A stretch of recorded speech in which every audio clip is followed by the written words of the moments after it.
Rapaz, essa semana foi curiosíssima. Nesse vídeo você vai ver: o Collor foi preso e o Ciro Gomes tem um vídeo muito engraçado que viralizou contra o Collor e a gente vai mostrar esse vídeo aqui pra você, tá? 2, influenciadores que estão gritando crise aí, crise no Brasil, e na verdade o dólar fechou essa semana numa das mínimas do ano e a bolsa fechou praticamente na máxima histórica, foi quase um recorde. Então quem será que tá falando a verdade? Tem crise ou não tem crise? 3, o Trump criou a maior fake news de toda a guerra comercial aí com a China e com os outros países, e ele foi desmentido praticamente instantaneamente a nível mundial. 4, Bolsonaro indignado por ter sido intimado pelo Xandão no hospital, mesmo depois de receber visitas e fazer lives. 5, comitiva do Lula, que gosta de umas viagenzinhas, né?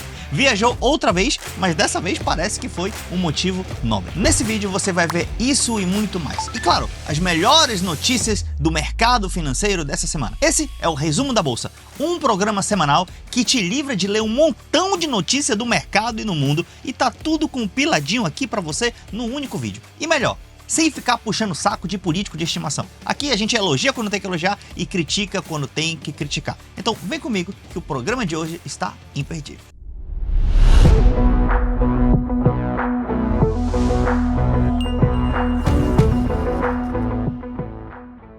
Sei que você quer saber as fofocas políticas logo, mas aguenta aí que eu vou mostrar primeiro os dados do mercado financeiro, tá bom? Começando com o nosso índice Ibovespa, que essa semana cresceu mais de 3%, chegando quase na máxima histórica. O Ibovespa fechou próximo dos 135 mil pontos. Vamos dar uma olhada nele e em todos os índices para você ver essa semana quase 4% de crescimento do Ibovespa. E FIX também 0,76% de crescimento. Ah, Daniel, mas eu vi esse gráfico no Google, o Ibovespa tá como 5%. Eu vi em outros canais como 5%.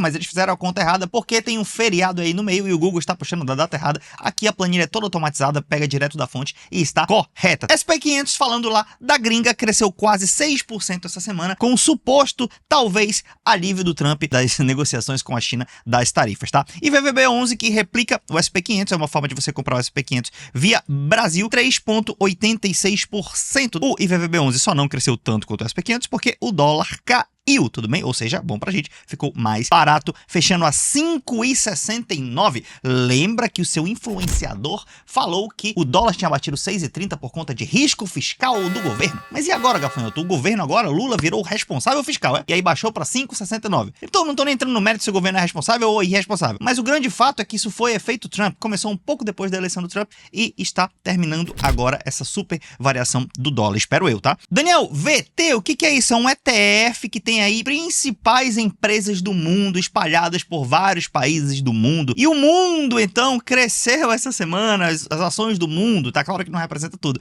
mas 4,60%. E o nosso querido Bitcoin, para quem gosta do mundo cripto, só essa semana 11% de rentabilidade. Que loucura, porque essa semana aparentemente foi uma semana mais light. Continuando aqui com algumas ações do nosso querido setor Best, tá? Que são bancos, elétricas, seguros, saneamento e telecom. Nenhum canal vai te mostrar esse resumo semanal com tamanha qualidade e tamanha precisão, beleza? Então vamos lá, começando com os bancos. Os bancos a gente teve só crescimento também, então a bolsa foi toda só crescimento essa semana. As empresas elétricas cresceram bastante também, então quem comprou aí na baixa deve estar sorrindo bastante. Se você ver os vídeos antigos do canal, você vai ver que eu falei que tinham boas empresas a preços baratos. Comprei mais de 100 mil de Tesouro Direto, comprei ações da Vale pra caramba, comprei Banco do Brasil. Então, se você quer aprender como ganhar dinheiro com a Bolsa de Valores, se inscreva no canal. A minha carteira é pública, vocês viram, e vocês viram a minha rentabilidade maior do que muitos influencers por aí também, que tem canal há muito tempo no YouTube, inclusive. Seguros também, só alegria, crescimento, saneamento também, só alegria,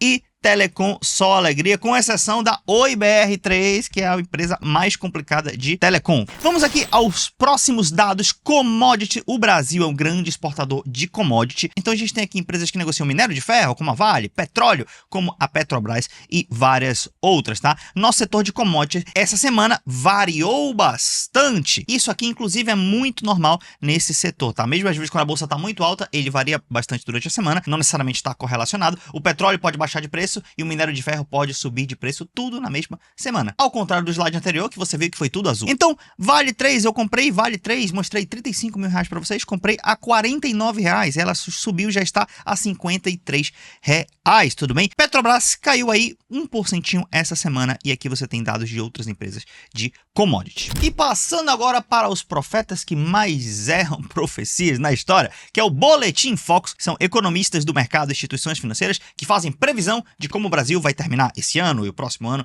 e etc. Normalmente eles erram, mas se não fosse importante a previsão deles, a gente não traria aqui, tá? Eles acham que o IPCA vai fechar o ano em 5,57%, ou seja, semana passada estava dizendo que ia fechar em 5,65% e agora em 5,57%. Então, uma previsão de melhora para a inflação no Brasil. Melhoraram também a perspectiva do PIB. 1,98 subiu para 2%, então foram boas notícias essa semana. E o câmbio, eles acham que vai fechar o ano em 5,90 e Selic a 15%.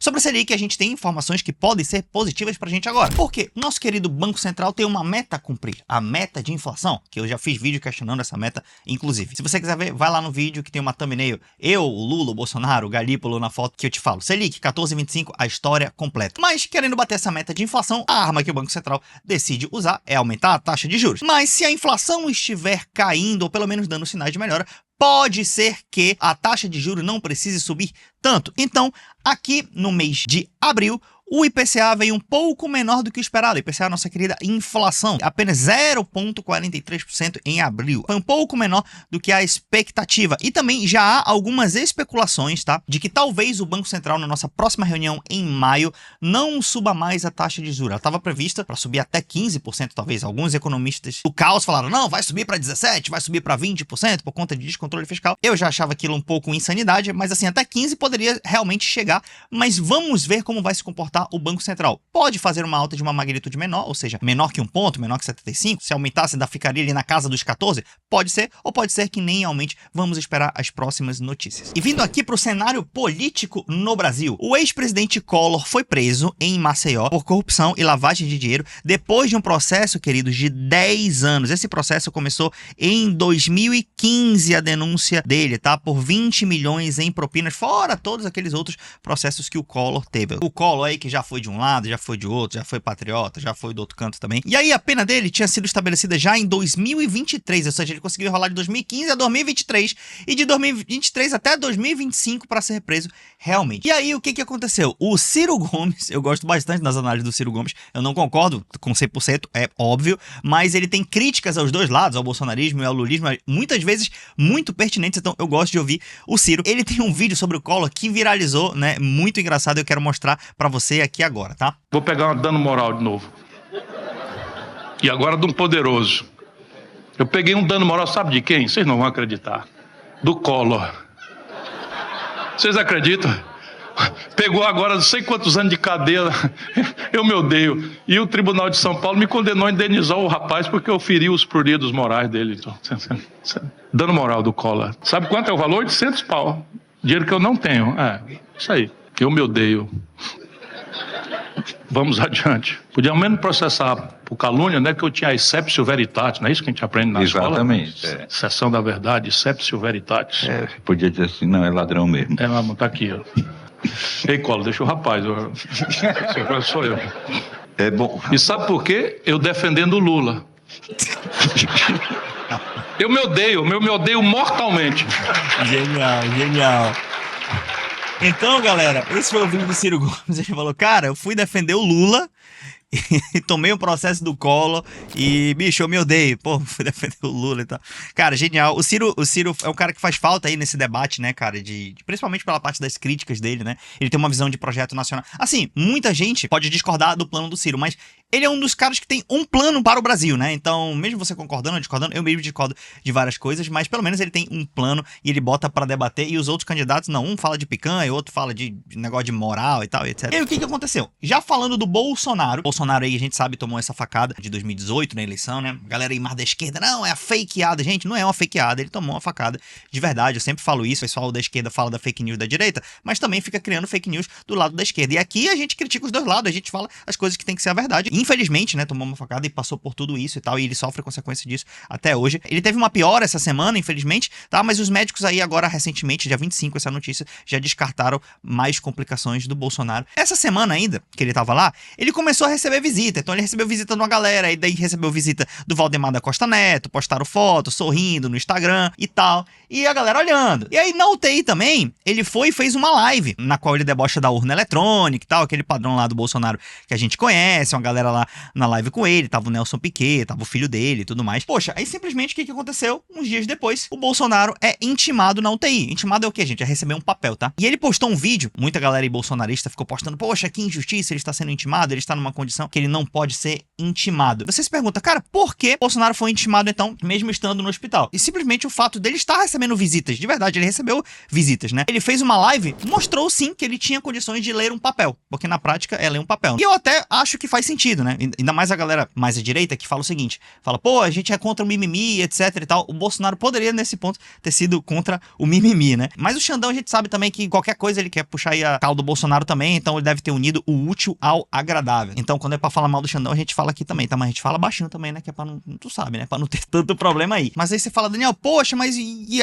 acabou por aí? Não, o próprio hospital, inclusive, tá sendo investigado agora, que o Conselho de Medicina do DF abrirá um procedimento contra o hospital, porque ele está recebendo visita, tá fazendo live, tá fazendo esse monte de coisa. Talvez ele não estivesse podendo receber visita por ele estar nessa situação. Assim como eu falo que o pessoal da esquerda às vezes é meio maluco de falar que é mentira e etc e tal, eu faço essa crítica a eles, falo que a facada foi mentira. Eu critico também esse lado do Bolsonaro de às vezes querer espetacularizar tudo, né? Pô, ele vai lá, mostra a barriga aberta e faz aquele monte de coisa e tal. Eu acho sim que a gente tem que ter empatia por ele, pelo que ele passou, mas às vezes parece uma marketagem política muito forçada. Mas tudo bem, cada um tem a sua opinião, tá? Voltando aqui com mais notícias, porque teve um esquema bilionário no INSS de desvio de aposentado. Cara, pelo amor de Deus, bicho, os velhinhos estão lá. Cara, ganham pouco dinheiro. Cara, INSS, isso nunca será o suficiente. Aí os caras ainda vai roubar velhinho. Bicho, não pode roubar ninguém, mano. Ainda vai roubar velhinho. E como é que eles faziam isso? Simplesmente o velhinho recebia lá a aposentadoria dele e via descontado algumas coisinhas lá na letra miúda. Tava descontando lá. E você fala, quanto tempo, Daniel? Isso aí é culpa do Lula? É culpa do Bolsonaro? É culpa que já tá todo mundo tentando achar culpado, né? Isso aí vem desde 2019, ou seja, passou pelos dois governos, 2019, 20, 21, 22. Passou 4 anos inteirinho do governo do Bolsonaro e mais 2 anos do governo do Lula. Tá 6 anos isso aí. 6,3 bilhões de reais em aposentadoria foram aí desviados. E a Polícia Federal, que eu sou um fã da Polícia Federal, não tô falando que é perfeita, mas cumpriu essa semana aí 211 mandados de busca e apreensão e outros 6 pedidos de prisão em 13 estados diferentes, tá? E o interessante é que o governo, apesar da gente ter criticado aqui, vinha fazendo algumas coisas nesse sentido para abater esses descontos. Então o governo disse que ele cancelou 2,3 milhões de descontos de associações desde 2023. E aí você tem a notícia, claro, que aqui o governo atual, né, vai falar mal do governo anterior, padrão de sempre. Diferença do governo anterior, na época do Bolsonaro, foi excluído somente 115 mil descontos abusivos, né? Em 2023, a gente excluiu 465 mil, então a gente aumentou aí a fiscalização. 2024 foi 1,5 milhão, o Bolsonaro conseguia pegar só 115 mil, enfim, eles tentaram dar essa, como pegou mal, né? Eles tentaram falar, não, mas o nosso governo combate. Cara, mas assim, combater é o mínimo, né? 2020, 18 mil só cancelamentos tiveram. Em 2021, apenas 16 cancelamentos no governo Bolsonaro e tal, dessas cobranças indevidas, né? Em 2022, 115 mil. Em 2023, esses números aumentaram bastante aí no governo Lula e tal. Mas assim, cara, não tem que ficar comparando o governo anterior. Ai, o meu governo achou mais problema. Meu irmão, é corrupção. Fizeram bem e demitiu o ministro. Mesmo tendo começado no governo anterior, mas, cara, demite a pura beleza. Se ele não tiver culpa depois, pede desculpa, faz alguma coisa parecida com isso. Mas não se pode tolerar a corrupção. Tem que, meu irmão, tem que jogar limpo, jogar na cara, meu irmão, expor mesmo e fazer tudo isso certo, tá? Não tem que ficar se comparando, porque o nosso governo e o governo anterior, tá? Eu não gosto dessa parada. A corrupção tem que ser combatida, independentemente se é esquerda ou direita. Esse é o problema da esquerda e da direita. Tudo ele já é assim, não, porque a corrupção do outro foi maior, né? Então, eu não gosto dessa historinha, tá? E voltando agora para um pouco do internacional, o Trump, essa semana, falou o seguinte, ele falou que ele ligou para o presidente Xi Jinping da China e falou, cara, eu falei com a China aqui e tal, estamos negociando um acordo.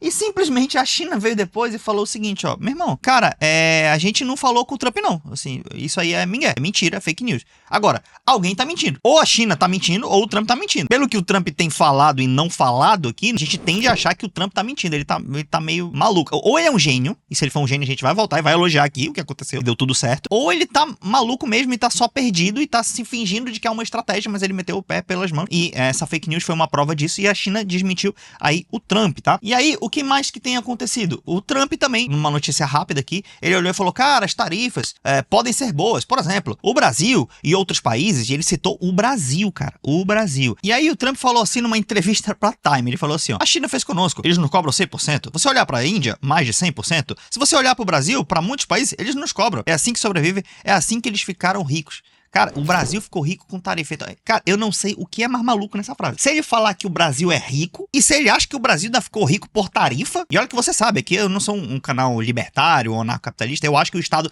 sim é muito importante, e eu acho que o mercado sim é muito importante. Mas assim, dizer que o Brasil é rico e dizer que foi a tarifa que fez isso, só mostra que o Trump não tá tão bem assim, tá? Claro que a China usou sim do Estado para enriquecer, junto com o mercado. Você sabe que essa é a minha opinião, mas às vezes a opinião dele tem um fundo de verdade, mas ele extrapola muito, tá bom? Vindo para o Brasil, porque nosso querido presidente Lula viajou outra vez para variar, né? Mas assim, eu não vou criticar dessa vez. Tem viagens que é importante, sim. O Lula já fez viagens importantes. A diplomacia brasileira, o Itamaraty e tal, os governos do Lula, até nesse mesmo, eles têm tido um bom desempenho, sim. É uma parte do governo que funciona melhor, vamos dizer assim. Tem outras partes que funcionam pessimamente, como a comunicação, etc. Botaram o Sidônio lá agora, mas enfim, tem uma galera aí no governo que não tá metendo o pé pelas mãos também. Mas nesse ponto, beleza, da diplomacia internacional. Mas nesse ponto das viagens, às vezes os caras exageram, pô. Viajam muito, gastam. Eu não gosto de gasto. O Bolsonaro também gastava, enfim. Eu não gosto desses gastos à toa. Mas dessa vez lá, poxa, teve a morte do Papa Francisco e eu acho justo, sim, o chefe de Estado ir lá e etc, né? E já que ele vai no avião, ele pode ir lá levar alguns ministros e tal. Não muda tanto o custo. Mas tava lá uma tropa, ó. Lula, a Janja, né? Super carismática aí, né? A Janja conta muito com o carisma da galera.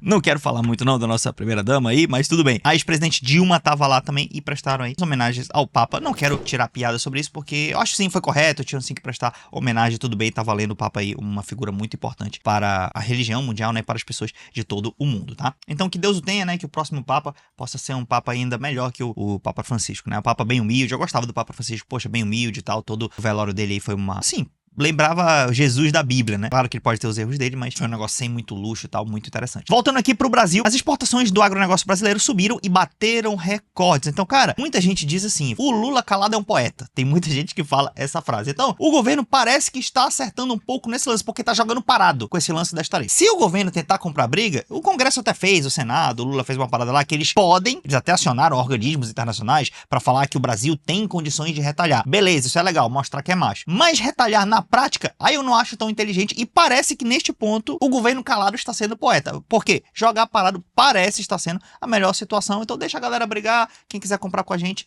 vem comprar, então se as nossas exportações subirem, melhor ainda. Só tem que ter um pouco de cuidado com as importações, porque se as importações subirem muito, então o dólar pode ficar caro e ainda pode matar um pouco das indústrias daqui. Então a gente vai ver no longo prazo o que isso vai acontecer. Fechou, galera? Então esse é o nosso resumo da bolsa. Então se você gostou, esse é o nosso canal Investor. Aqui você aprende economia e investimentos, assistindo stories, usando mapas gamificados, cenários virtuais em 3D e materiais baseados nas melhores séries do mundo. Tudo isso de graça aqui no YouTube. Esse foi um vídeo de resumo, mas se você olhar outros vídeos no canal, tem vídeos bem explicativos e super didáticos para você aprender economia e investimentos. E a gente se vê no próximo vídeo.